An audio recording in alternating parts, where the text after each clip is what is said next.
Ross Whitaker, thank you so very much for doing this today. No problem, I'm happy to be here. And yes, thank you so much. So you were born in Dublin? I was. Is that where we begin? That's where we begin. Can we not start earlier than that? No, I'm Can joking. we start earlier than that? Yeah, I was born in Dublin quite a while ago. Where in Dublin? Where was I born in Dublin? I just assumed that actually, that you were born Well, in I Dublin. was, yeah. Sorry. As far as I remember anyway. And I think I was born... I can't remember because I get mixed up between my siblings, but I think I was born in Mount Carmel, Okay. which is on the south side of the city. And where is home? home was Shankill Okay. when I was growing up, which is, I suppose, probably the most southern point in Dublin before you hit Wicklow and Bray. So suburban childhood, running around greens after balls mainly, footballs. And growing up, had you any notion of what you might like to do? No, none. I just liked playing sport. That was pretty much it. Okay. So and going to I remember going to see Star Wars when I was a baby. I think I remember it. I think I remember running up and down the aisles. I don't know how much of it I watched, but I do have a lot of strong memories of going to the cinema as a child. A lot of the time it was at other kids' birthday parties, or my own birthday parties, or whatever. But it was always there. You know, the idea of going to the cinema to see whether it was animated films as a kid or the likes of the Star Wars type films and that kind of thing. So, and they made great films like for kids back then. When you look at kind of the history, like you've got the Goonies and Star Wars and all those sort of things. They did, and of course it was like the dawn of kind of some of those high concept films like Star Wars and Jaws, and like for kids or even for quite young kids, like that was quite seismic. I mean, in the 70s there was a lot of there was a whole Indian, they weren't actually independent films, but there's kind of whole wave of independent style films, you know, that were made, and there was a lot of great actors and actresses and stuff like that, but that wouldn't have come into my attention space at all. It was all like big cinema fare. Okay. It wasn't until later that you start discovering more kind of like art house films and documentary and more independent style cinema.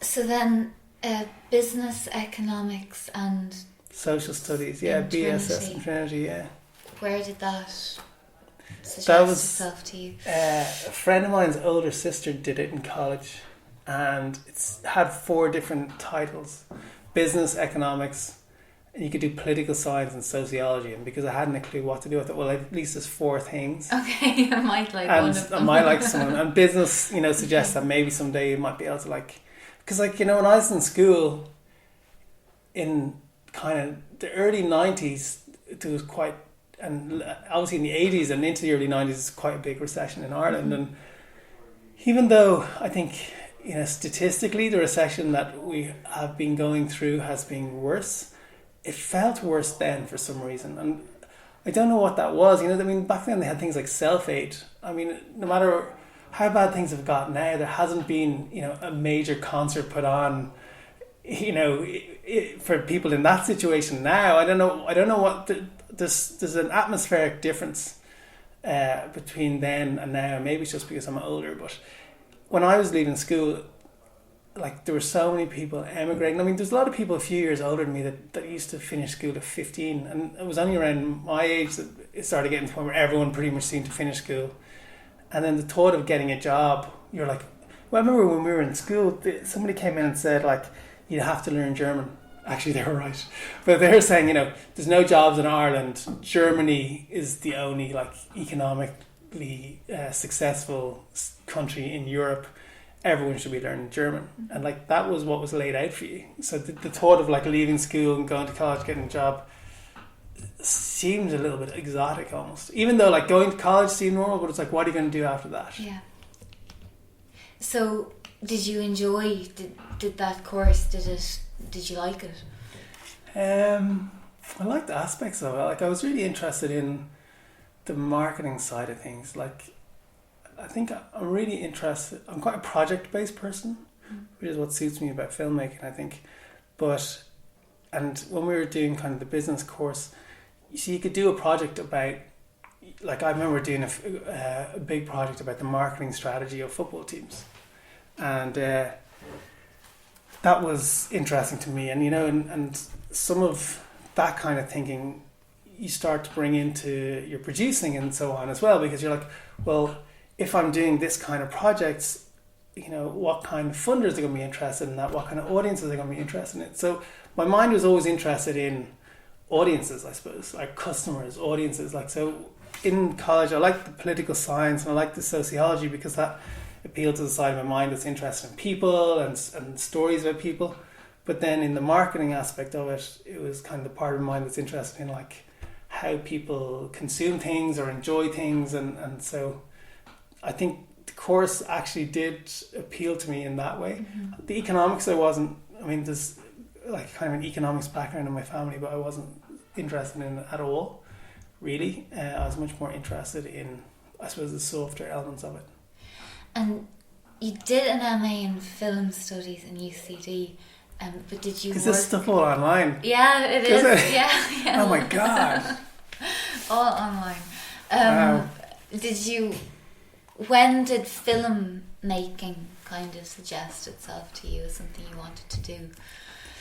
Yeah, well, I think it was kind of off the back of doing that BSS course. I knew that I didn't really want to do anything to do with BSS as a career. I didn't like. There were people in my classes that were going on to do accounting, or management consultancy, or financial things. Some people went on to kind of do crossover courses and become solicitors, and it just like none of that appealed to me. Like that idea, I didn't really want to have a path. It sounds like a strange approach to take, but I didn't want to know what I was going to be doing in 10 years' time. I wanted to do something that would stimulate my mind and kind of kind of appeal to that side of that sense of adventure almost. So when I finished that course, I did a little bit of traveling and so on, and I started then, after you've done that for a few months, you're like, well, I can't do this forever. So I started thinking about what I would do, and I didn't really have a clue, and I found that I was going to the cinema a lot while I was thinking about what I should do next. And then one day I was like, well, I'm going to the cinema a lot, maybe I should explore whether or not it's possible to do anything in this area, and how am I going to do that? Well, when you're that age, you always think like, I'll do a course and that'll tell me what to do, and it so rarely actually works out like that. But that's why I decided to try and do film studies, and then I got rejected from every course, and then I kind of convinced them to let me into UCD by sending them a grovelling email or letter. Actually, it was a letter. And what other courses were there in? There was an MA in or it was some kind of postgrad in film studies. I'm not sure if it was an MA at the time. It certainly is now in Ainger Street, DIT. And there was certainly something in Dún Laoghaire at the time. And there's an MA in film studies in UCD. Those are the three ones that I knew of. A friend of mine had just finished the one in Ainger Street. Daniel O'Hara, who's directs drama and is doing very well at it. And he was in BSS with me, and he had told me about it. And I was like, well, that sounds really interesting. So like, he was actually quite a big influence on me at the time, even though he hadn't really done anything either, but it was sort of, he had taken that path and it sounded interesting to me. So but then I didn't get into that course. I didn't get into UCD, and I was too late for the deadline for Dún Laoghaire, I think. And also I think you needed a portfolio for Dún Laoghaire, which I didn't have, even though my academic side was fine, I hadn't actually done anything. So they rejected me, and then I sent a letter saying, what would I have to do to get into this next year? And, obviously I'm still interested in doing this if a place becomes available. And that was kind of my strategic way of showing I was really interested. And then they asked me to, it was really weird. They asked me to come in the first week. And I don't think it was until about the third week of the course that they confirmed that I was actually definitely in it, which I think was probably just an error in communication rather than administrative things. So yeah, that was what I ended up doing. And film studies as opposed to film making, was it more theoretical kind of, or was it a practical course? It was mostly theoretical, but it had a practical element. We made, I think over the course of the year, we made 4 short films. You could only have been involved in 2 of them because in each of the 2 semesters, half of the class would do one film, the other half would do the other film, and you would take on certain roles. So I loved that. I thought that was great. I loved it all, actually. I loved the film studies aspects of it. I loved watching and discussing and attempting to read films and learning about learning that there was more going on beneath the surface of some of these films that maybe if you'd watched them in a more distracted way in the past you wouldn't have noticed or you wouldn't have understood to the same degree. So yeah, it all appealed to me, but I didn't really want to be an academic. So I considered a little bit like doing more film studies beyond that, but really what I wanted to do was get into the production side of things. But like, I don't know if it's different now, but certainly then, like, how do you do that? I don't know. Like, as people come, I remember even went back to UCD a few years later and spoke to the class that were finishing up, and just tried to explain to people like what you can actually do next, having done this course. And I think it was even very difficult for people to get their head around what I was trying to tell them, even having done it, and it's very hard for people because unless you go into the camera department or you become like, I don't know how many numbers down the ADs go, like a 5th AD or a 6th AD or whatever it is, like how do you actually break into it? And eventually I ended up going more towards TV. But was it as a director that you had kind of... I didn't know what I wanted. Yeah, I think I wanted to direct, really. Produce. So I was interested in producing. I wasn't really sure, still not sure, if I am 100% a director or 100% a producer. I'm not. Like, you develop as you go along and you get better at things, but like, I'm not a natural visualist. Like, there was a guy in my class in school who used to always be like drawing and painting, and he had this he's gone on to be a director. He's in Australia now. Like, when we were kids, he was always fascinated by communicating through pictures, because he was really, even as a kid, a fantastic artist. Like, that never came naturally to me. So what I found that I was really interested in was screenwriting, and at that early stage when I was in college. And I suppose what that sort of says is that what fascinates me about filmmaking is the storytelling aspect, and like telling a story through structure but also through images and that kind of thing, and how you actually tell a very tight and gripping story. And the bulk of your work is in docudramas or in documentary? Documentary, yeah. So was it always documentary over fiction for you? Well, no. First of all, I wanted to do screenwriting, but then I just didn't know how you do that. So I wanted to, what was the easiest way to make something? And that was so I bought a camera and started playing with it. And again, my friend Dan O'Hara had done that kind of a year before me, so I was sort of copying him, you know what I mean? And I could see he was getting little bits of work just shooting things, so I kind of taught myself how to use the camera. And then I actually went away for 2 years. I lived in Toronto. Oh. And when I was there, I volunteered in a community TV channel, and I learned tons about cameras and stuff like that. And also while I was there, I used to go to Hot Docs, the documentary festival, and I went to Toronto Film Festival. I used to volunteer at them, so I'd be there, for the entire thing. And it was through being at those festivals and being really moved and affected by exceptionally well-made documentaries that I started thinking, okay, well, you can make a documentary. It may not be great, but with limited resources, you can make a documentary that really moves people, and you can tell a story in that way. And that's when I started veering in that direction. Okay. And why did you come back then from Toronto? Well, my visa was run out. Ah, alright, okay. And also, it was really weird couple of years, because in the kind of post-college years, I could see my friends all like really bonding in their lives, you know, and doing things together and all that kind of stuff. And I was kind of isolated over in Toronto, even though I made lots of new friends there. But it seemed natural that my life should be here. Now, loads of those friends now live elsewhere, so obviously they're avoiding me. But no, it just felt like, you know, my life was really here in the long run. So does that kind of time period take you up to making Blind Man Walking? Is that your first kind of... No, before that, like, I suppose this probably isn't online, but I made a half-hour documentary in 2005 in Galway. I had my first ever festival screening of a short documentary called God Blows My Mind. And so that was 10 years ago this month. And it's funny, around the same date, around the 10th anniversary, I've just moved house. I found the original little identity card that you got, your whatever you call those things.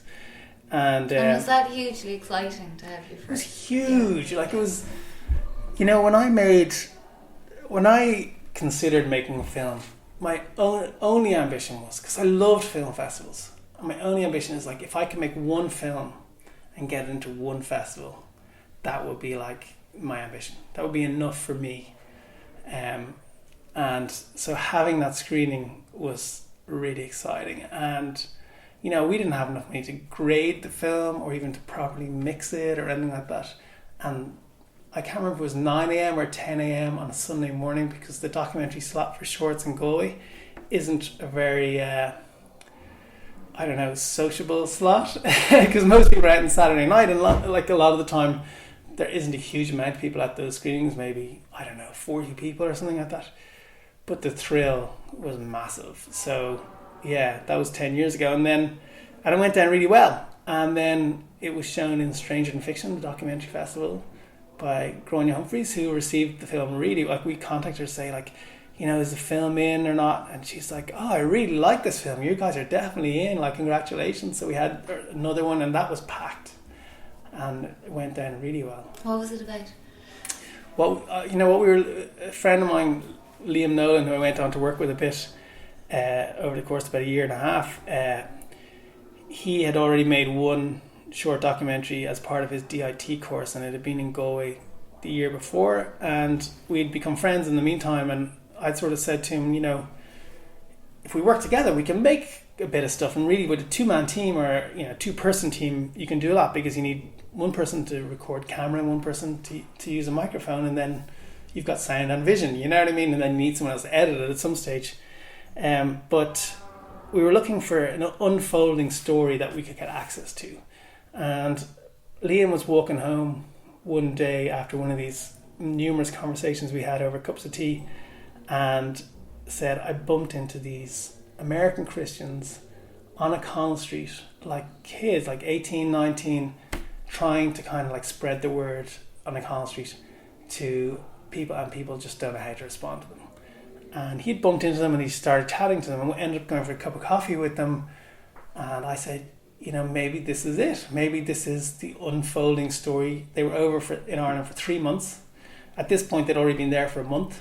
It probably took us 2 more weeks to get the access to be allowed to film them, but then they gave us complete access. And we followed them around for about 5 or 6 weeks until the day they went back, and made a documentary about their quest and how they were received, and kind of really about the culture clash between these like young, enthusiastic evangelicals, and a lot of time they were speaking to people that were down and out, you know what I mean, and trying to help those people, and their lives up to then had been so different that it was a really fascinating thing to cover observationally, which is, I suppose, my first love, is that kind of observational documentary. And we had a great time making it, we had a great time editing it, and then it was about 25 minutes long, and we didn't even know how to get it out there. So we showed in 2 festivals, and then that we kind of left it. I think we entered Sundance. You know, we didn't enter any other festival. You know, I didn't get into Sundance. Okay, maybe it mustn't be good enough, you know. So we did that, and that was kind of it for that. So that was 2005. And then Liam and I went on to make a film called Saviours in 2007, which was a feature-length documentary, and that was in Galway in 2007. And I've heard a lot of people say like that the jump between making, or rather the effort that you put into making a short, you may as well make a feature.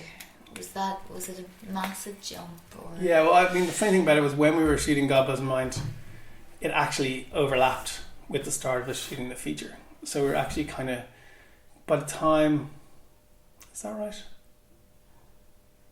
Yeah, I think.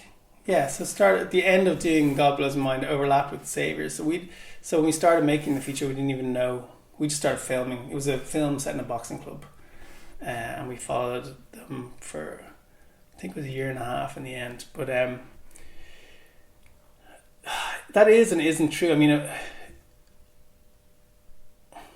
it's different for different people. Like, I almost find it easier to tell a story over a longer time, over more minutes, because I'm really into structure and like how you tell a story over an arc. And like, I'm not an expert in it, but I'm trying my best, you know what I mean? So like, I'm quite comfortable telling a story over an hour or over 80 minutes.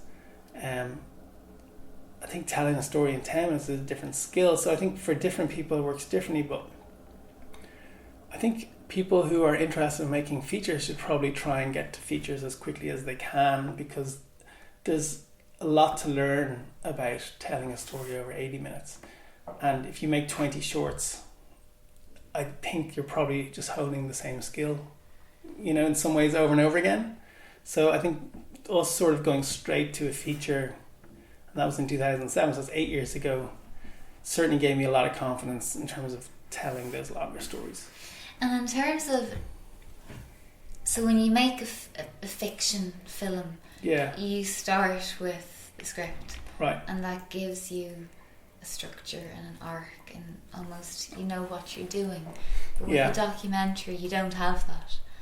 No. So, well, it depends on the type of documentary. I mean, if you're telling a story that happened in the past, then you can have a script almost and an arc and everything like that. Like if you're telling a story that happened 20 years ago and you have all the information, then you can know the structure in advance. But if you're telling something observational that's happening, unfolding in front of your eyes, then you don't know. And it's funny, a drama director that I know, we were out one night and she said, how do you do it? Like, do you just film everything and then in the edit you put a structure on it? And it's actually, for us, or for me, not like that at all. You know, like, I'm constantly like reimagining the story like every day I film. So like, you know, I'm filming someone's story, and then if something happens to them, my mind now gets to the point where it's like considering the options of what they might do next, you know. So to make up an example, you know, a mother confronts her son about his drug use. You film that, but then you think, okay, well, what could happen next? You know, so you're already thinking, I need to make sure I'm there when the next scene happens. What's the next scene going to be? You know, is probably, you know, something else very big or tumultuous is going to happen pretty soon after that. Like the son might leave home, or, you know what I mean? Or the mother might try and get someone to bring someone in to help her son, or whatever it might be. So you can't be with your characters 24 hours a day. So you have to try and predict to some extent how the narrative is going to unfold and what's going to be the next big step in their story. So you are constantly creating that structure in your mind as you go along, and constantly trying to take in all the information that's in front of you and think about where it might go next. And when you're filming people like that, you know, when you're kind of just dropping into their lives, is there a, you know, practically how does it work? Is there a cut-off point, or do you start filming at 8 o'clock and finish at 11, or? No, I think that's part of what I'm saying as well, is that you start, because like in any 10-hour day, there's going to be 90% of it is going to be stuff that you're never going to use, you know. So I think the skill comes in predicting, communicating and understanding what's going on with people. And yes, a lot of that happens when you're not filming. So it could be, in the conversation you're having, you're like, what are you up to in the next few days and what's going on? And you get a sense, you're like, oh, that's going to create something interesting. Like, I have a character, we're doing a thing in the west of Ireland at the moment, and one of my characters like told me there, and I hope it hasn't happened yet because the last 3 weeks I've been out of commission with having a baby, but one of my characters has decided to like move out of a house and move into a yurt. And I'm like, okay, well, that's going to be interesting. You know what I mean? So you're like, I'm going to film some of the build up to that, and how then, like, you know, the first couple of days of living in a yurt, that's going to lead to some practical problems. You know, you can imagine that. So you're like, okay, well, I'll try and be there a lot around then, but I might not film with him for a week or two before that, because I know that's the next big step in the story that I'm telling about how he's simplifying his life, say, you know. So it's a little bit like that. Yeah, okay. So it's about kind of a balance, but then having a sense of what's significant. Yeah, and it is. And you know, you see sometimes things where they've spent a lot of time with people, but they haven't, it's like they didn't have the camera rolling when the dramatic thing happened, but they got the other 90%. You know what I mean? It's trying to make sure you're there and you're filming for the important 10%. So, Saviours, and then, I don't mean to rush to it, but it's okay. Is Blind Man Walking, was that kind of the biggest thing you did until that Well, at the point? time, Saviours was the biggest thing because it was released in theatres, and like it went down really well, and that was 2008. And then, and how did that project come about? Because you've done a lot of sports. Would you say you've got a... I'm interested in sport. I'm trying to get away from doing too much sports, but it was with Saviours, it was like, what environment can you film in that will have interesting characters and potential moments of drama? So a boxing club in an inner city part of Dublin is probably going to have some interesting characters that have a lot at stake in their lives, and that's what you're looking for, is like people that have things at stake. You know, if when people say to me, oh, I have an idea for a documentary, what do you think of this? I'll be like, well, is there anything at stake? If there's nothing at stake, then there may not be anything that's going to happen when you're filming, or there's no natural storyline for you to intersect, for your camera to intersect with the story. But so we did. We set up. Liam knew of an inner city boxing club that I'd done God Blows Mine with, and he'd done a bit of radio stuff there, and then we asked them would they mind if we filmed there, and they were open to it. And then we just sort of, and what was great about that was like, they used to train like 3 nights a week, and then on Sundays, so we would go 3 nights a week and then go on Sundays, and we could fit that into our lives. And then from the boxing club we would follow stories, so we would figure out what was going on in the characters' lives. And there have been so many, like boxing as a sport, there are so many like fiction feature films about boxing too. It is kind of a...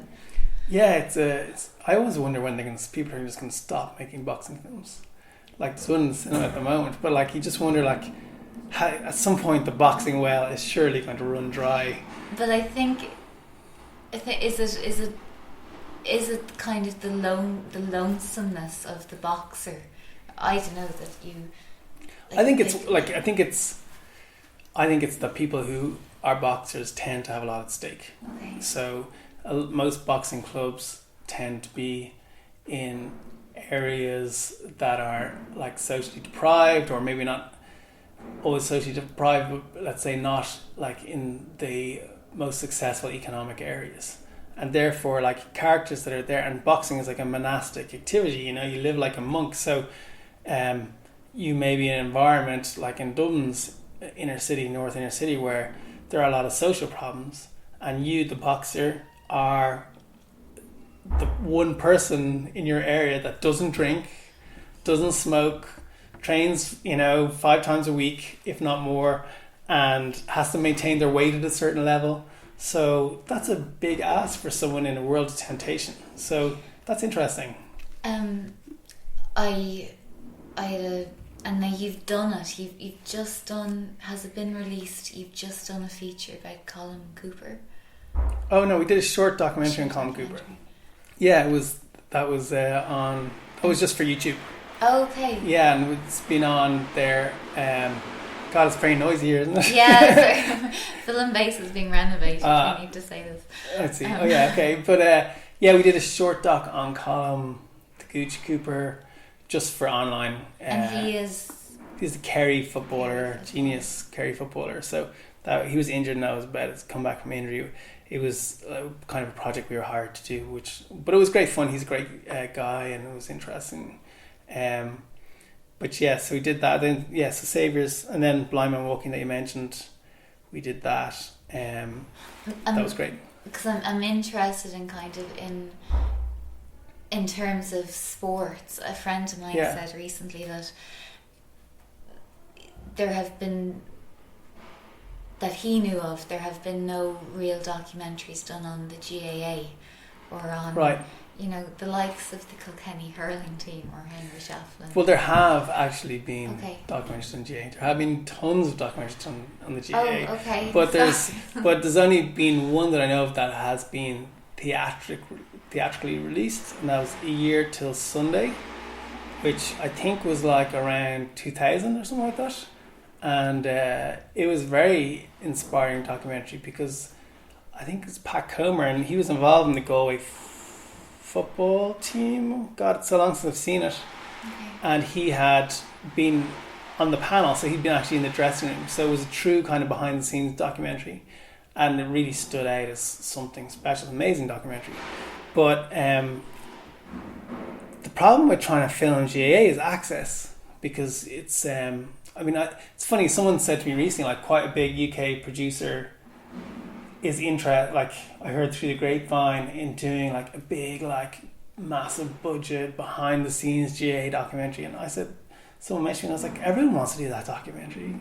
You know, it's not like that's an original idea. Like everyone would love to do, embedded with the Kilkenny and Tipperary and Cork hurling teams for a season, and see the highs and lows and intercut them and create this really astonishing film. But good luck to you trying to get into those dressing rooms, really, it's... But there's been a couple, like there's a really good one done on Dublin football team a few years ago they got a bit of access. There's a great Croke Park documentary, which is the year that they were embedded for the day of the final, all following all the different elements of Croke Park. So yeah, there have been some GA ones. Okay, sorry, I'm going to have to go back and tell them that. Yeah, it's okay. And then the other kind of theme that seems to run through your work a bit is rural. The loss of rural, or the erosion of rural traditions and life, and you've done... Yeah, it's a rich vein. Yeah, absolutely.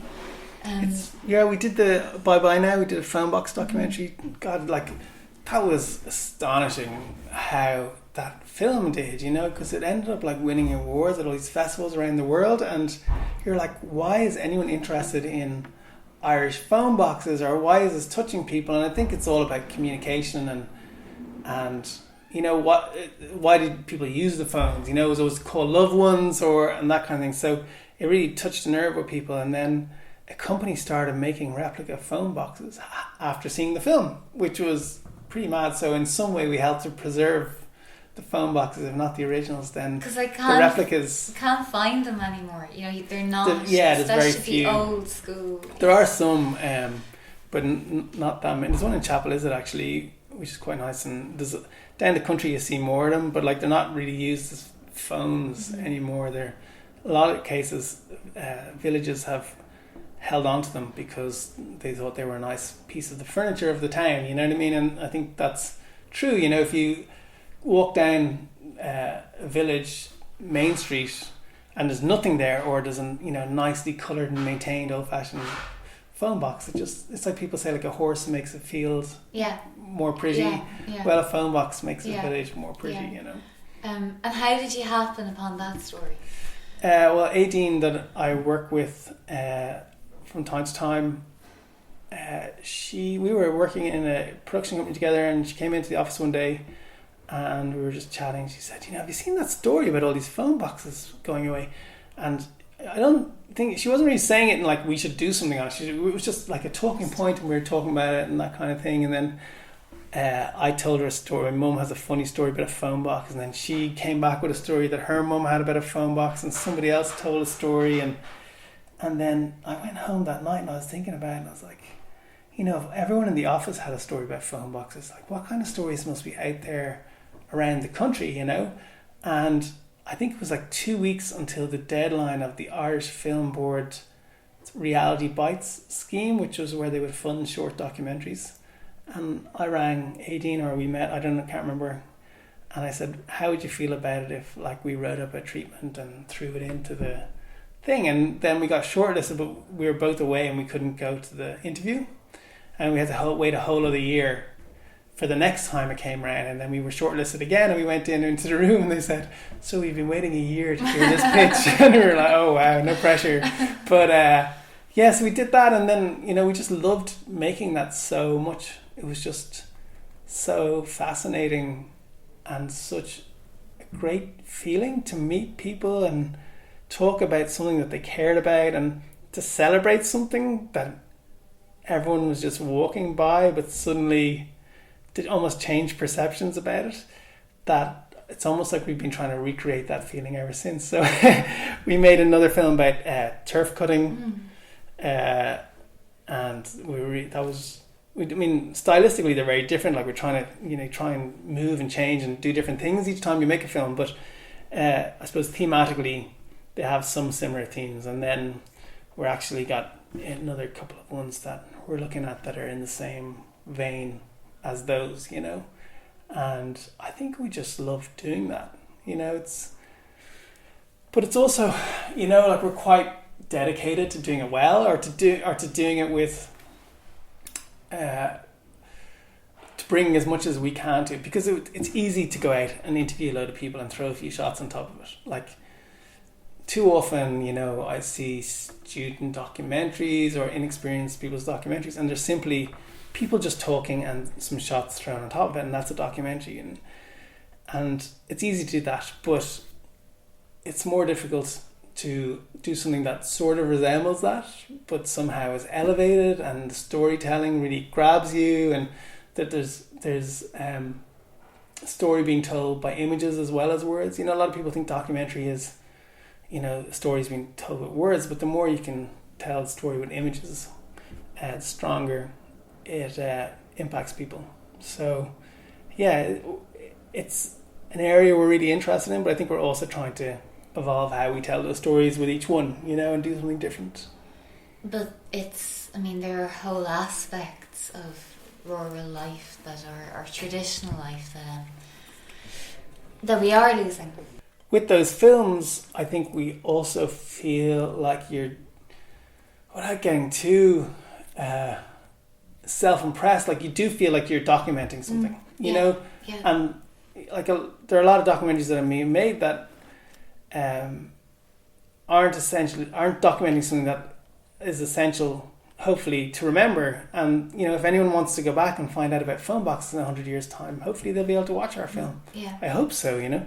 Maybe no one will want to know. That's fine too. But like, you feel like you're capturing something, and that it's a true documentation of it, you know, and that you're providing something to the archive of the country almost, you know, and like that feels good, you know. It feels good to, and that's certainly part of our motivation, and it's even more so with the turf cutting, you know. We really, like, we shot all the turf cutting stuff. It's, you know, for people who haven't seen it, it's just following a kind of band of men, older men, who are cutting turf by hand in their locality, and it's that idea of all the village basically comes to help, and then they'll all move on to the next one and that kind of thing. But, you know, we shot all that in 4K on red camera, and like the quality of the footage that we have is incredible, really. So, you know, I feel like that's kind of preservation that we've done with that, because I don't know if people will be doing that. Like, there's not many people doing it now,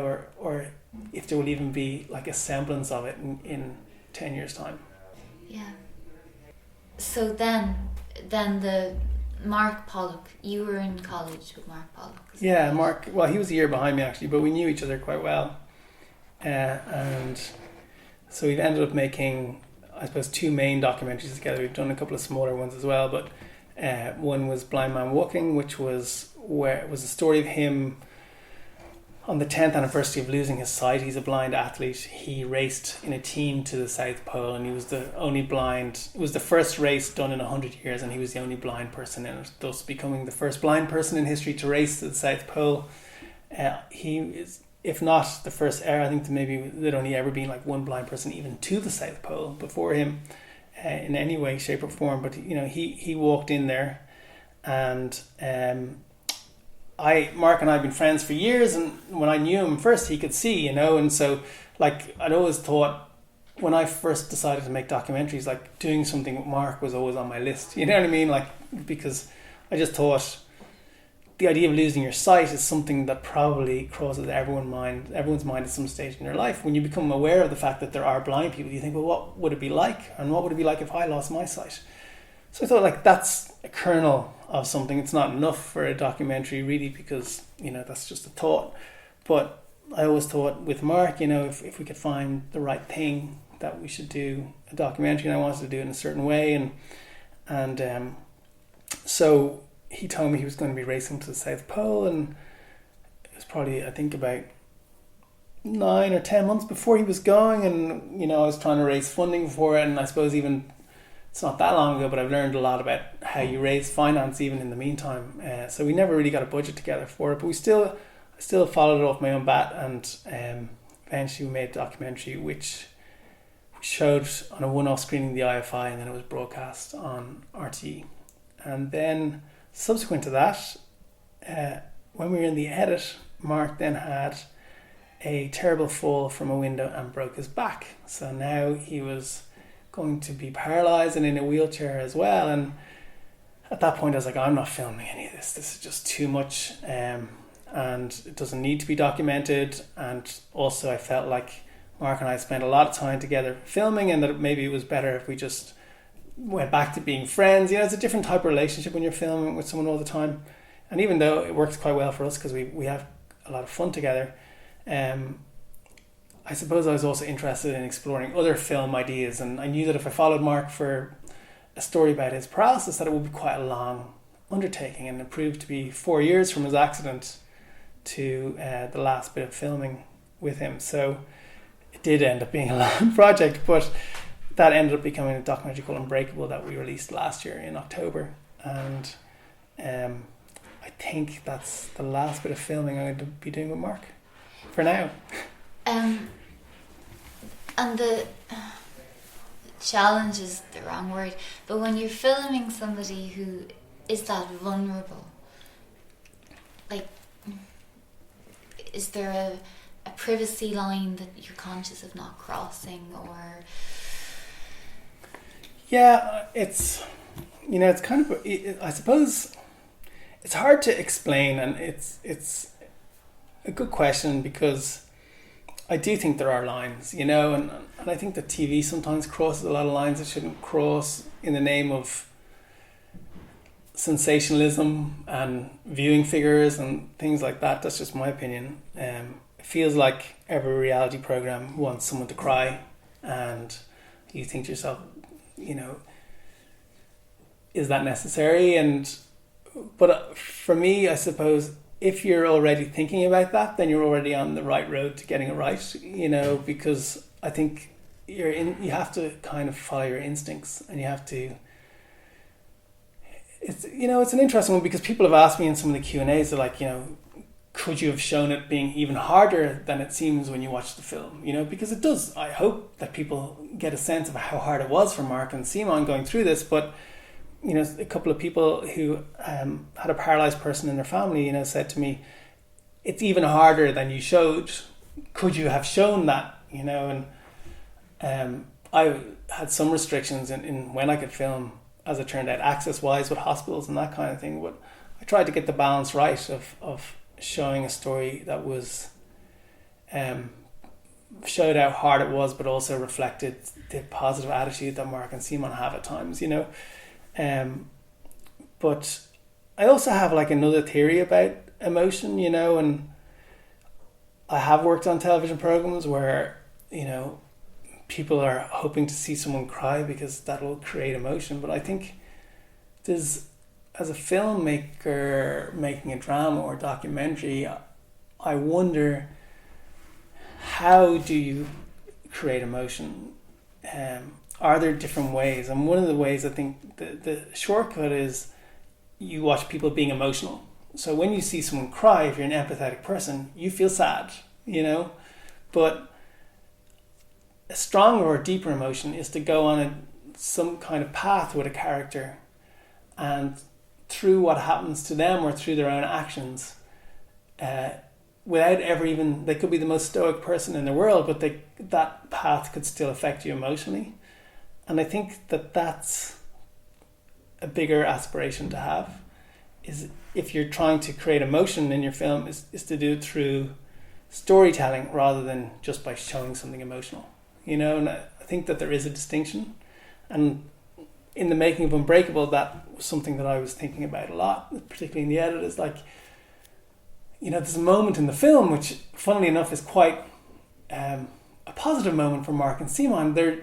He's learning how to use a new wheelchair, and the scene ended up being quite short because we had to keep cutting the film down and so on. But and there's a moment he's just tried the wheelchair, and they're going up and down this curb over and over again. And then they decide to go back to the hospital. So they're walking down a path, and Simon says, I'll go ahead and you just follow my voice with the wheelchair. So she's going ahead of him, and because she's trying to look forwards, and behind her, she's kind of twirling as she walks away from him, because she's looking forward to make sure she's not going to crash into anything, and looking back to make sure he's there. And it's kind of almost like a dance, you know. And then Mark is trying to follow her only by hearing her voice. And I almost can't watch that scene without bawling, because even though there's nothing emotional happening within the scene itself, no one is crying or anything like that, if you've gone on this journey, for want of a better word, with them, you'll know that that small triumph is exactly that compared to what else is happening in their lives. And also you'll recognize that this is going to be their life from now on, that this kind of level of interaction is what is going to drive their life, like trying to figure out how to go up a curb. I mean, how poignant is that, you know? So to me, that's an amazingly emotional scene without anything emotional happening in it. So sorry, that's a very long-winded way of explaining, but those are two different things, you know? Yeah.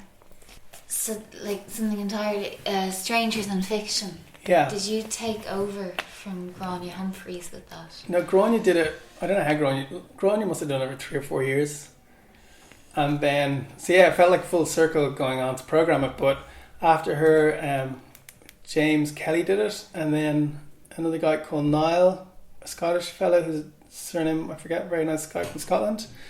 And then me, I think. So I was the 4th person to do it. And I did it for 3 years. And then I'm not sure how they're doing it this year, but last year was my last year doing it. Okay. So yeah, I did it for 3 years. And in terms of the work involved in that and curating a program, do you just watch a huge amount of documentaries?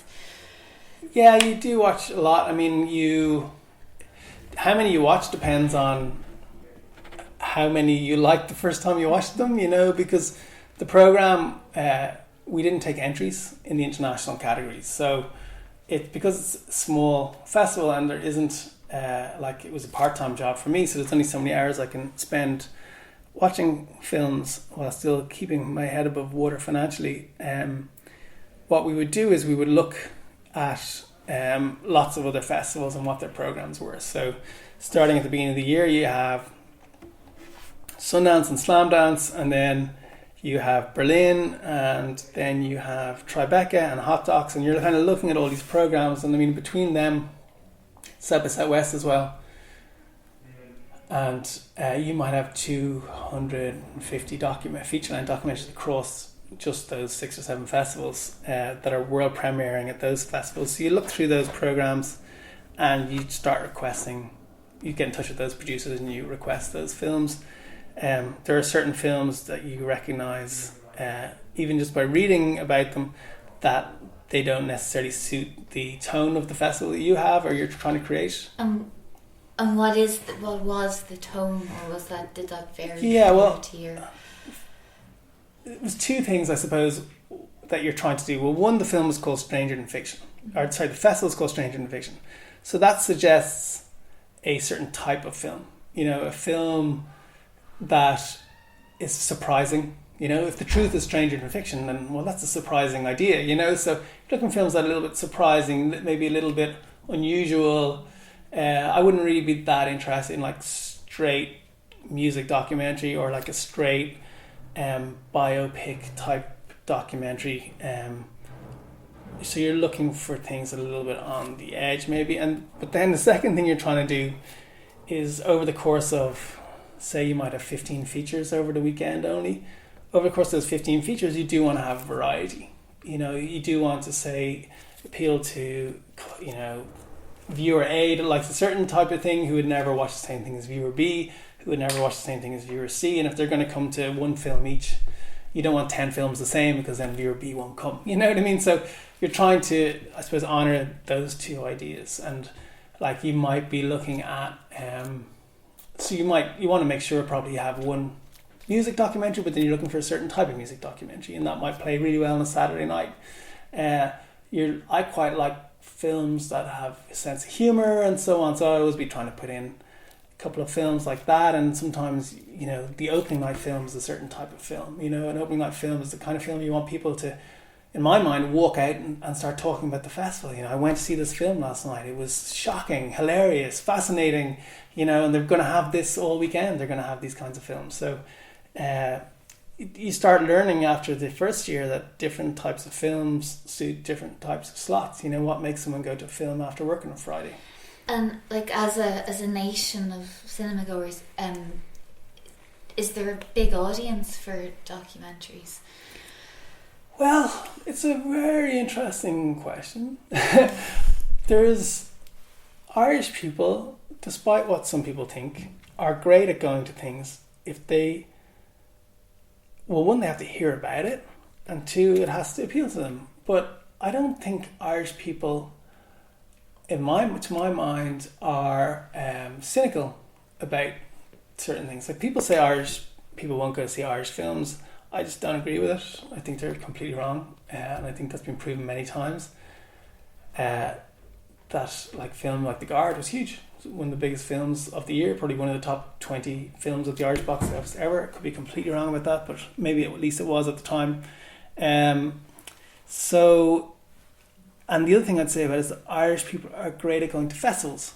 So something like Stranger Than Fiction, in the last two, like my first year and then the second 2 years, first year was kind of a learning experience and then tried to really grow it. The last 2 years were like really, really successful. Like, the viewing figures were great. They were beyond our targets or our hopes each time. So I think if you package something well as a festival, you put it on at the right time, you program it in the right way, and you're good at your marketing, people will go and see it. The other thing, but I don't think that people go, I am a documentary goer.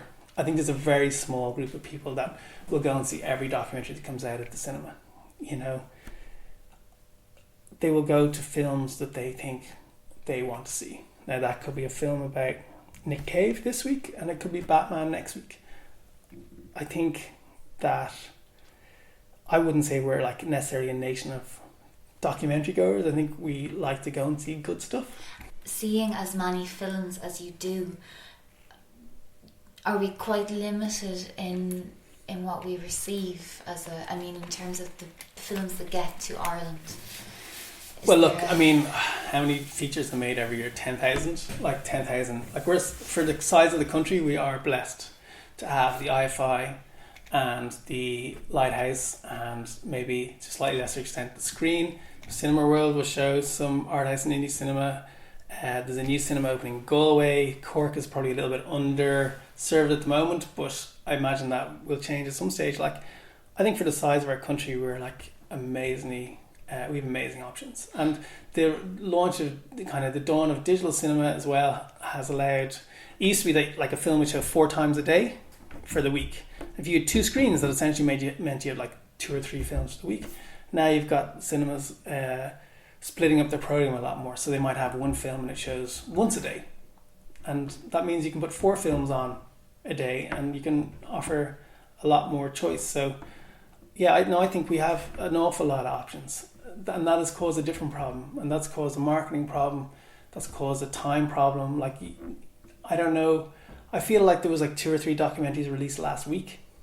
You know, I try and go and see almost all the documentaries and almost all the Irish films for a start, you know, and like now we've got too many choices. There's almost too many. Well, that's a terrible thing to say. There are so many good films that it's hard to get to the ball. Okay. And of that then, kind of, and generally, not just kind of in relation to Stranger in Fiction, but like films, documentaries that you've seen that you've loved. Yeah. Are there particular ones that have stayed with you? Yeah, loads of them, you know. It's a combination of there being loads of them and me having terrible memory probably won't help this. But I think 20,000 Days on Earth, the Nick Cave film last year, was just brilliant, you know, really, really brilliant. And I think it showed to me a route for filmmakers to take, in a way, not to copy that film in any way, shape or form, but to have a very strong vision of how you're going to tell a story. And like, I think I don't know if you've seen that film, but you know, they map it out as kind of like a day in the life of Nick Cave, but it's like, you know, in that particular day, which wasn't filmed in a day, you know, Nick Cave is giving Kylie Minogue a lift somewhere in his car, and she's in the back seat and he's in the front, and they're having a conversation, you know, and they're talking about their lives, you know, and how they intersected with each other. And it's a great way of learning something about Nick Cave and her and their relationship. And you think, well, you know, that didn't just happen, obviously. Like, a lot of thought and planning and persuasion went into making that happen. But they went into it with a very, very strong vision of what it's going to be. And I think me and a lot of documentary makers could learn from that about approach, particularly to a story like Nick Cave's, where, you know, you're dealing with a lot of stuff that's happened. You know, it's not an unfolding story. It's easy to just do a straight chronological or whatever version of a story, but you know, if you want to be an artist, or if you want to be a creative filmmaker, what is your vision for it? And I think that really stood out as one of the best films of the year last year. And so sad now about his son. I know, unbelievable. That's particularly like, having watched that film, like, it just really, it was such I think it was just like, you felt such an emotional connection to him watching that film, and then it felt like this terrible thing happens to him, and then it feels all the more upsetting because you sort of got to know him during that amazing film. Film Ireland magazine then, and commissioning editor for that. Yeah. How did that come about? Somebody rang me. Now, they did a really interesting thing in Film Ireland for a couple of years, maybe 3 years, where they had guest editors. I remember Damien O'Donnell did a really good one, and there's loads of really good ones, you know. And I would have always got Film Ireland. I think Mark Halloran did one as well, I think. And yeah, he did like the sex issue, I think, which was interesting. And it was a great way of seeing, I suppose, how the magazine could be influenced by different voices. And after doing that for a few years, then they decided, you know, we've kind of probably used up all our favours and all the people that will do it for us, and we should try and find someone who will do it on a more long-term basis. And I think when I had done it, we had got on really, really well, and it had done really well. So they probably asked a few different people, and I was amongst them, and I said that I was interested in doing it, so I did it for a couple of years. So that's how that came about. Yeah. And were you, because that has since folded? Yeah. Were you? Was I responsible? No, that's not what I was going to say at all. Were you working on it while that happened?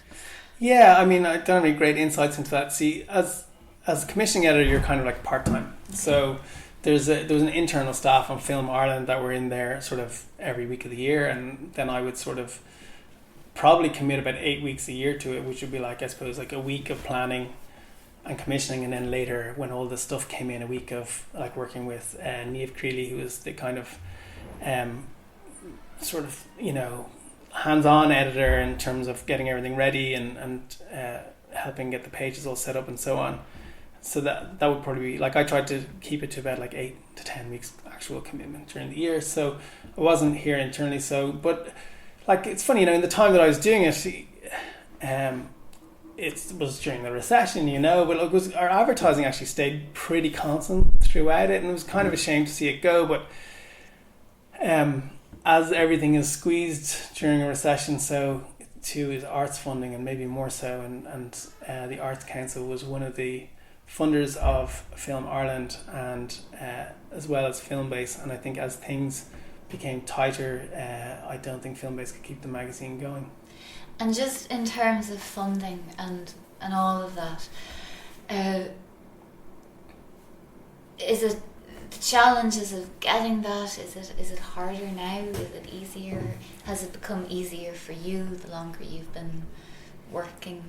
Yeah, it gets like easier without ever being easy. I mean, and it's not even that it gets easier to get the money. You just learn more about how it works, and you get to know people, like you get to know the commissioning editors, and like I suppose it gets easier for people to take your ideas seriously and to understand that because like one of the, like it's hard for people to understand who've never had anything commissioned, but like I suppose one of the biggest fears of any commissioning editor, whether it's in a broadcaster like RT or in the film board, is completion. Like, will this person actually deliver on what they're saying they're going to do?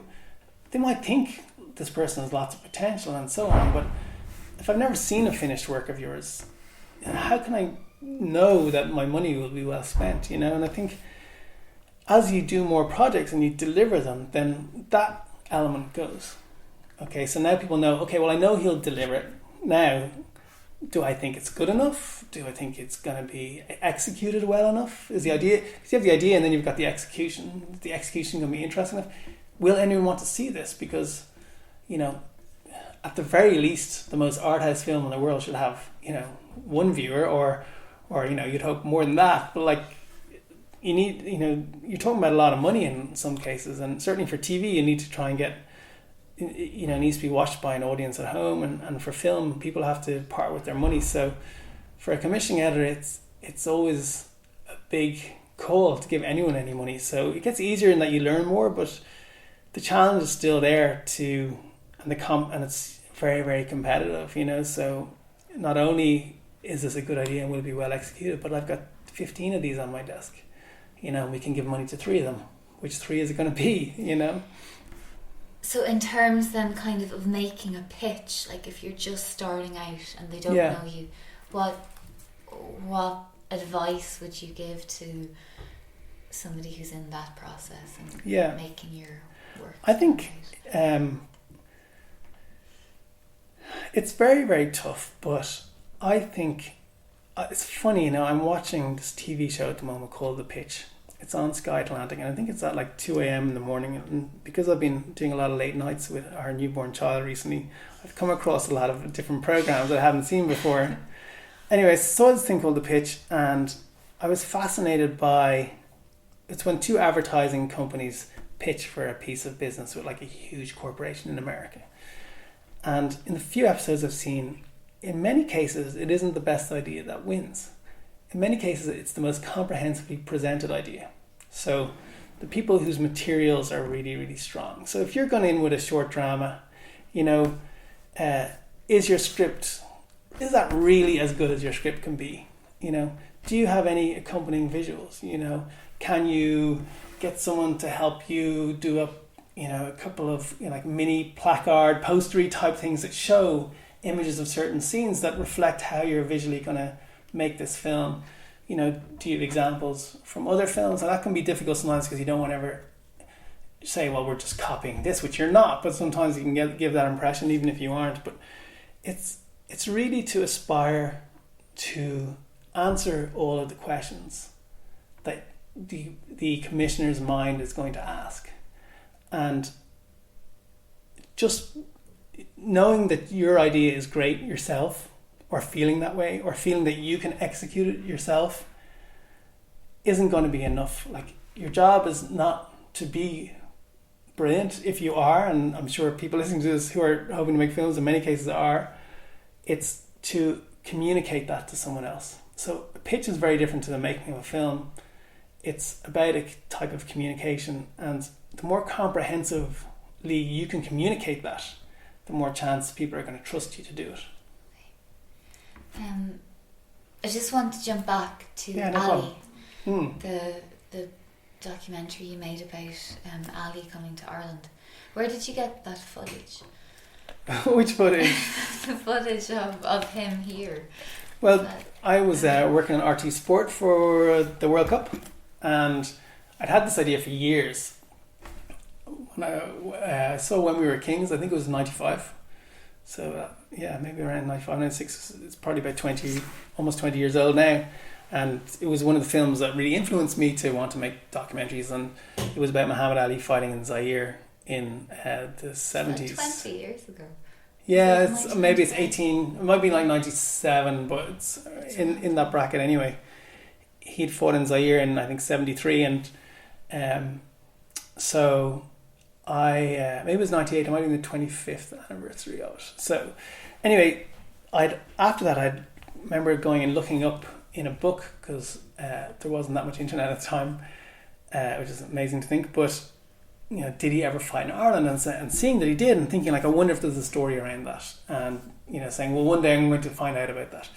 But then years later, I had pitched it and I got turned down, and then I was in RT for the World Cup, and we kind of had access to some of the archives and so on and so forth. And just in a quiet moment, I asked one of the people in the archive, would you mind if I had a little look if there's any Ali stuff? And they helped me, and I came across, amongst other things, which there was some great stuff which people knew about. There was also a tape there which was called Muhammad Ali Offcuts. So it was all the bits of film that hadn't been used for any of their reports or whatever at the time, and that was about half an hour long, and it was just wall to wall, really good Muhammad Ali stuff and training and all that kind of thing. So it was all in the RT archive. Now there was little bits in the film archive as well, because Louis Marcus had done like a little little commercial with him when he was over, and so was footage of that. And then the fight itself was owned by an American company, and after a lot of communicating and a bit of help from a friend of mine in boxing circles, we managed to get 90 seconds of the actual fight as well. Wow. Yeah. Okay. So was it like when you finally got to make that then, if it was something that you'd have been hoping to do for a while, was that lovely? It was amazing. And I was working with 18 as well. Again, we did Bailout with and Home Turf. We had done that together, and we just love working together. Like, she's great to work with, and we're great friends, So it was, the budget was tiny, and so it was frustrating from that point of view. And I think I was at a loss personally just to make it, but I just thought, this story is only going to get told once, and it's a privilege to be the one telling it, and we'll try and do it as well as we can within the budget that we have, and that's what we did. But it's a pleasure to make something like that. Phenomenal character, fun scenes, poignant moments, but I suppose it feels a bit more like making like if you're making the difference probably between like making like a fun film or making like a really tough film about social deprivation or something. Like, this was definitely more in like the fun camp, really enjoyable to make. And just in terms of like stories, are you inundated every day with loads of ideas in terms of what you see? Or I'm like I get a lot of ideas, and just I don't know, whatever way my brain is programmed, like I'm very quick to come across ideas, but then also like I'm quick to know whether or not I think it's pursuable. And what dictates that?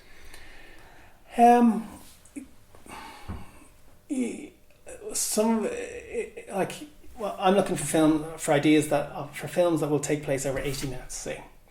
And you look at it and you think to yourself, okay, like you come across a great idea, and sometimes you say to yourself, well, this is a great idea, but it's a 25-minute idea. It's an instinctive thing, and you're like, what are the twists and turns within this story? Is this an hour-long story, or is this a 25-minute story, or is this an 85-minute story? And there's nothing, there is lots of things worse, but it's not great when you are trying to tell a 50-minute story in 85 minutes, because it becomes, inflated and bloated, and you actually ruin what would have been a great 50-minute story sometimes by trying to make it in. People are obsessed with having feature-length documentaries, and so am I, but like, really, why? You know what I mean? Like, if it's a great hour, maybe figure out a way of making it a great hour, and it will sit well on television then, so it's all those things. It's you're trying to find stories that will have enough in them, enough intrigue, and enough,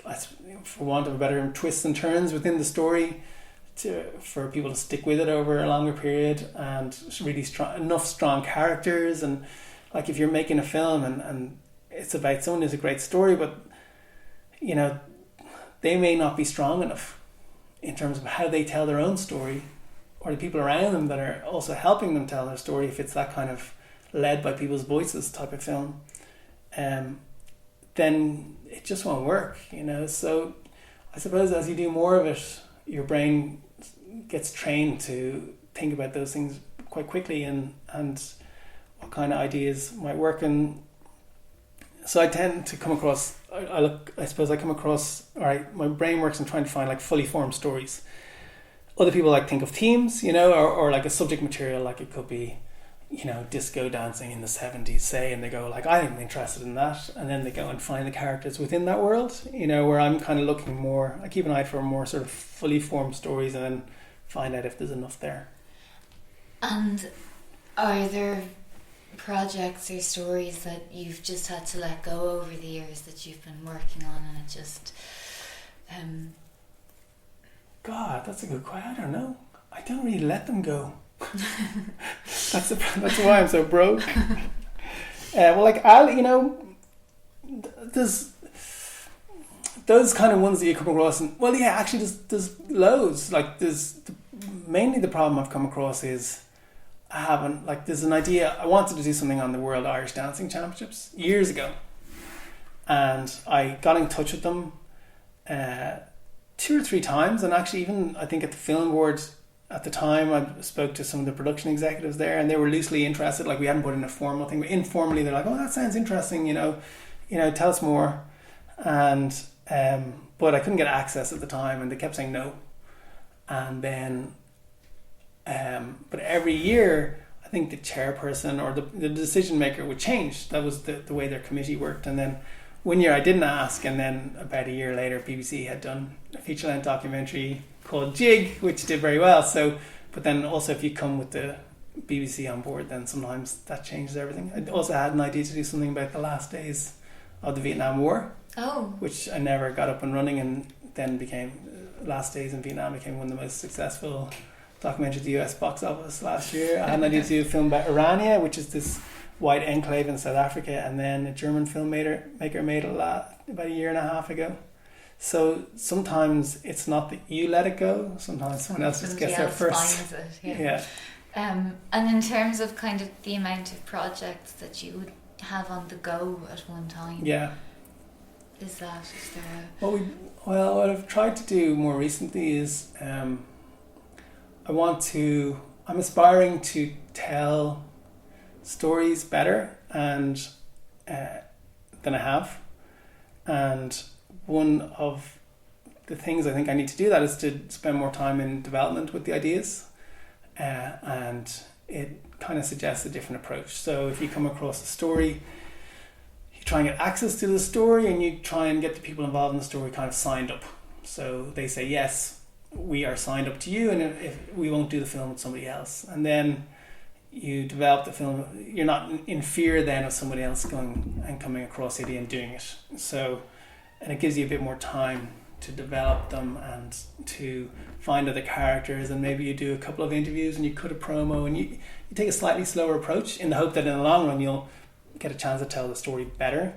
And so what we're doing, or what I'm doing at the moment, and with some other colleagues in different situations, is develop 3 or 4 ideas, and then when it comes to the right moment for them to go into full production, they'll move into full production. So that's kind of the approach at the moment. Just jump kind of in a in a fantasy land, if you were head of the Arts Council or Taoiseach or Film Board for the day, Right. what would you do to, without being critical, Yeah. but what would you do to kind of maybe enable or strengthen, or are there things you'd put in place to help filmmakers? And Yeah, well, it's very hard to know really, because like obviously unless you're inside the doors or walls of an organisation, like I only know really about the film board mostly as how it pertains to me, you know, and they've been very supportive like of me really, and of course at times I would like to have had bigger budgets and so on and so forth, but at the same time I do feel like I'm making progress, you know. The biggest thing I think that we as a country could do better, and I wonder sometimes, is it kind of the stage of history that we're at, is like talent development. You know, I think things still feel sometimes a little bit like we're kind of catching up with ourselves, you know. It's like, and it feels like everyone's always so busy, you know, and that they don't have time to think about, you know, I've been doing this for 10 years now, more or less, and I worry about the 25-year-olds. Like, if there's a 25-year-old out there who has immense talent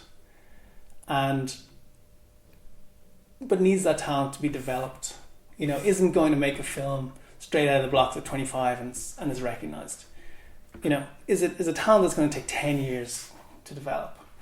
Like, what chance do they have, you know? And I just don't know if they have any chance unless there's an element of like grim, brutal determination on their part, a couple of lucky breaks, meeting the right person at the right party, you know. And I feel like we could do better than that, you know. I feel like that we could have a more structured approach to talent development, and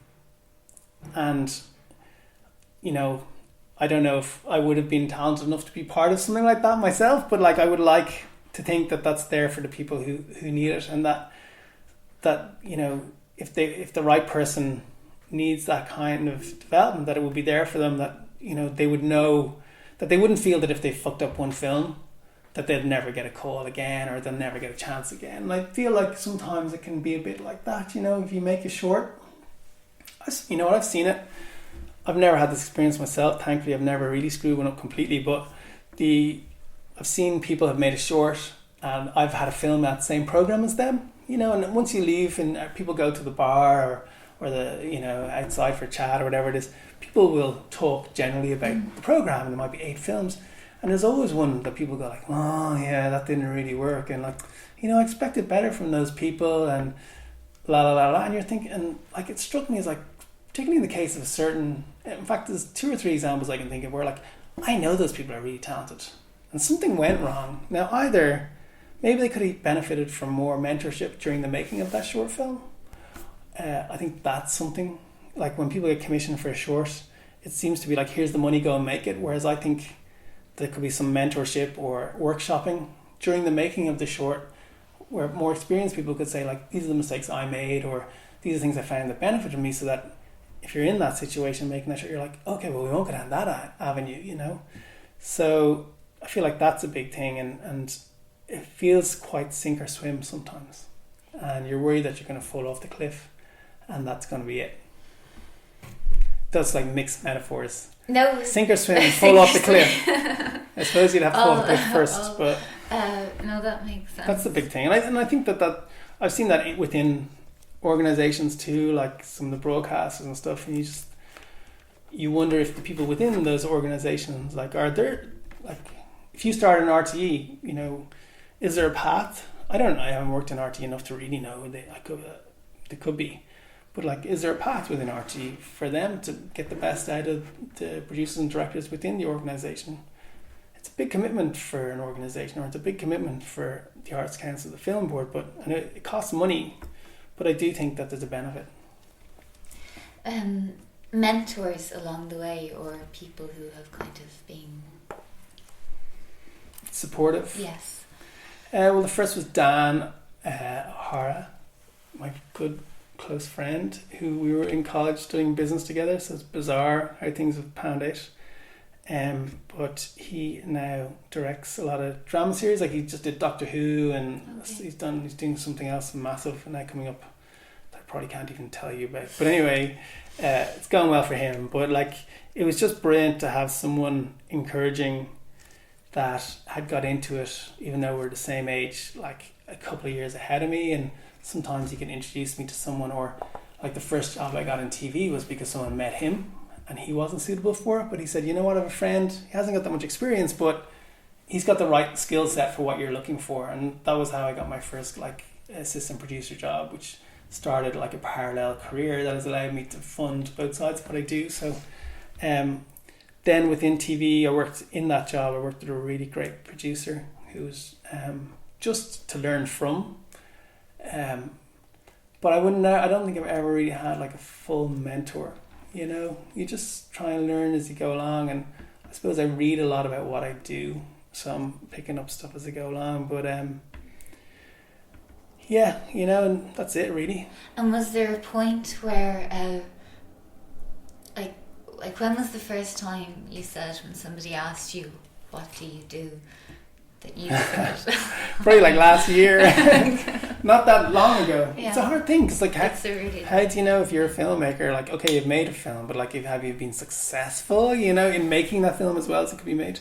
I mean, the other thing I should say is that I was lucky in terms of career development. Was around the time we were finished shooting Saviours, the film board, Simon Perry became the head of the film board, and he had a policy that he thought that there was an opportunity to put money into feature documentaries, that would be something worth doing. And I think we were the first film funded under that, and that was pure timing, that we happened to be ready to go for an edit, not even having a clue really what we were doing, and they had that policy, and we wanted very little money. And so like that incarnation of the film board with Simon Perry, and then Alan Marr, who was a production executive of her documentary, kind of kickstarted our career. Okay. But you asked me something else after. What was that? Yeah, so when did you say? Oh yeah, no, probably last year, yeah. Well, we had Unbreakable, and it was released in theatres, and loads of people went to see it. It was like really successful at the box office and did really well critically, and you think like, okay, I've made 2 features, maybe I am actually a filmmaker now. And I bought a house, so I was able to pay for that. Probably not from that money, but so yeah, it's my job. But it is important to be able to... Well, it changes you when you say that. You go like, okay, well, if I am, then what kind of filmmaker am I going to be, and how am I going to express that? Yeah. Why do you do what you do? Well, it's too late for me to do anything else now. I think I feel like I can't do anything else now, so I'm stuck. But I just love it, you know. And I love the challenge of telling stories. And it's strange, like by nature, I'm actually fairly shy. Like I've never been the person to introduce myself to a room full of strangers, but I do love people's stories and trying to tell them well. And I've just got embedded into this kind of world, and I'm like endlessly fascinated by what moves people and how to deliver it to them well. So I'm like fascinated by telling the story, but I'm also fascinated by because we self-distributed Unbreakable, so I'm really fascinated by how people will intersect with a film, like what will make them leave home when all the other options in the world are open to them, and go to a cinema on a wet Wednesday night, or worse, on a sunny Saturday afternoon, and buy a ticket and go to a film. And I'm really, really fascinated by that. So like those 2 things together, which, you know, sit very comfortably together, fascinate me, and therefore I can't do anything else. And the best advice you've ever had? The best advice I've ever had? I don't know really. I mean, I read something recently, and I'm really interested in the idea of festivals, you know, because like festivals is where I formed my interest in film. But and I loved them, and I loved being involved in Stranger Than Fiction. Like it's such a privilege. But I think that festivals have almost become too dominant, in the world of film, and I don't know how people have recognized that yet. And I read, somebody told me like a term recently. It's God, I can't remember what he said. I think it was like one of the early American presidents, and it was like the obstacle is the way, and it's very hard to get your head around what that even means. Well, at least my head won't fully get around it. But the strategy that people have with films is like quite time honored in that, like, you get your film into the biggest festival you can, and you kind of go from there, unless you have a sales agent and all that kind of stuff in place before. But what if you don't? You know, and I started thinking in terms of, I can't think of the best advice, but the most recent thing I've started thinking is like, if one route doesn't work out for you, if there's an obstacle in your way, and maybe that's the fact that your film doesn't really suit those bigger festivals, then maybe that's showing you a different way of going about things.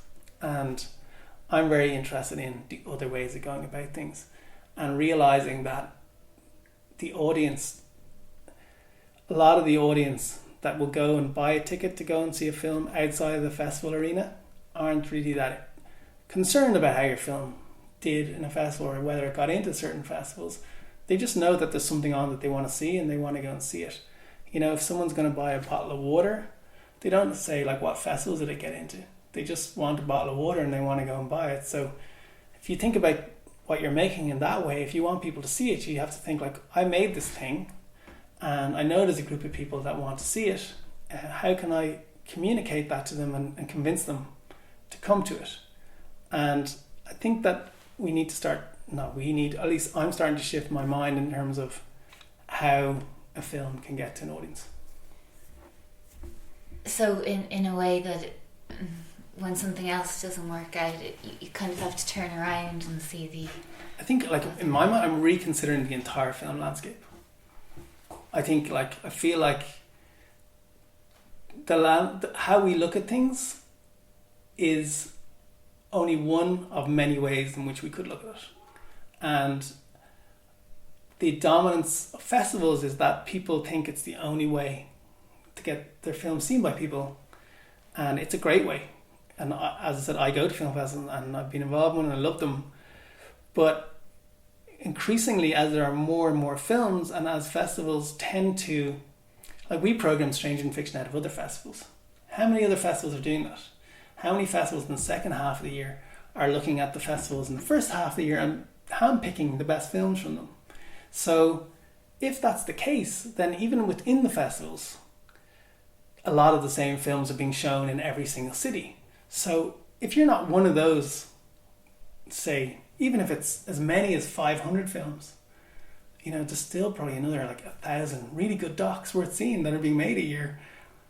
At least somebody will want to see them, you know? So you need to I keep saying you. I have started thinking, well, you know, maybe there's another way of looking at this film universe. And what does that mean then practically in a practical way? In a practical way, it means thinking about who those people are that want to see your film at an early point. Thinking about how you're going to make them aware of it. And so let's say, for example, I don't want to give too many of my secrets away. No, but like, you know, the simplest way that people do is like they set up a Facebook page, and but like, even you have to look at how you do that. Are you doing it in a way that's going to connect with the kind of people that want to see your film? So, you know, it's kind of like thinking about the marketing side of what you're doing to some extent while you're doing it.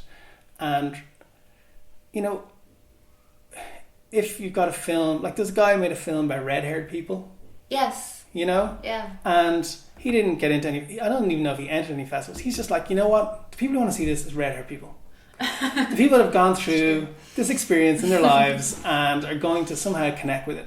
So he went about looking at all the ways he could get in touch with red-haired people and growing that audience. And then he distributed his film to, you know, in that way. And it was like the number one film on iTunes at one stage. There was like a red-haired convention on top of that or something. There was a red-haired, I think he went there with the film and like looked at ways of like creating buzz around it. And so I just think we could be more broad-minded I see too many films that go to one or two festivals and then they die, and people are like, oh, you know, they just didn't quite get that festival thing, you know. And I'm like, that's a little bit weak. Mm-hmm. You made something. Generally, you spent at least €100,000, if not something between that and €1,000,000 or €2,000,000. It's too weak for it just to not find the audience in that one way. Like, there has to be other ways. So in a way, you've kind of come full circle and using your initial marketing degree to Yeah, exactly, you know, and it's fun. Yeah. You know, it sounds like I'm ranting about it, but actually the reason it's actually fun to go like to try and find other ways, you know, and it's fun to think, wow, you know, there might be another way of doing this, and maybe I could figure it out, you know. And so yeah, it has. I mean, I think the fact that I was interested in that back then certainly has fed through to what I'm doing now. Yeah. And final thing, when you look at all of your films that you've made so far, they're all amazing. Oh, thanks. But is there one that you're kind of like, yeah, I'm really happy with that? Yeah, no, not really. I like them all. There's none I don't like. That's a good thing. It's funnily enough, I think God Blows My Mind is like one of the best things that I've done. I did it with Liam. It just, there was something really raw about it. I liked the time. And then I think in terms of more like Bye Bye Now is like a lot more crafted, you know. So probably like those two shorts in the way that they're different. Well, I suppose what I'm interested in as well is like, I don't, and it's probably like a really bad career decision, but like I want every film to be different, and every time I start a new film I'm thinking like, I think of the story first and then like what is the best approach for it, as opposed to like trying to have an approach and then fit everything into my approach, you know. Like certain filmmakers have a signature style, you know, and that's not me. So like I think one of the things about me is just trying to bring something different to every film, you know. And so they're quite different. But I'd say, yeah, Bye Bye Now is probably the most, I suppose, successfully crafted one that had a vision and then followed it. Okay. Ross Whitaker, thank you very much. Thank you. Thanks for having me.